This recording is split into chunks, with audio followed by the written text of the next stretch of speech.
నమస్తే, welcome to outsource voice.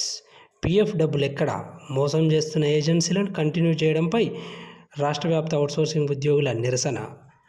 Don't skip the video, చివరి వరకు చూడండి.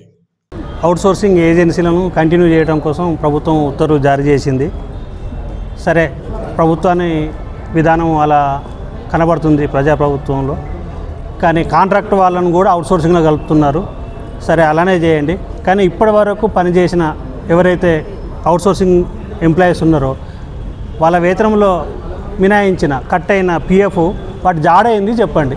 ఎవరి దగ్గర ఉన్నాయి, ఎక్కడ ఉన్నాయి చెప్పండి.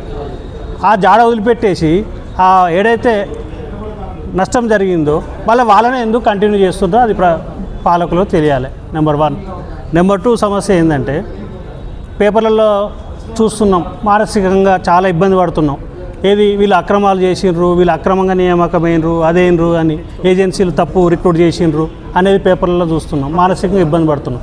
తప్పు చేసిన వారిపైన శిక్ష లేదు, తప్పు చేసిన ఏజెన్సీలను రద్దు లేదు.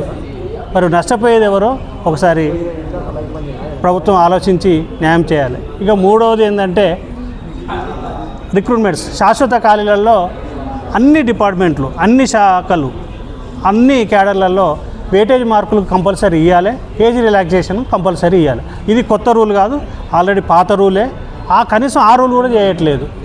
ఇక కొత్త చేసే కంటే ఇవన్నీ కనీసం చేస్తే బాగుంటుంది అని మేము జేఏసీ తరఫున అవుట్సోర్సింగ్ ఉద్యోగం రిక్వెస్ట్ చేస్తున్నాం, ప్రభుత్వానికి రిక్వెస్ట్ చేస్తున్నాం. Thank you.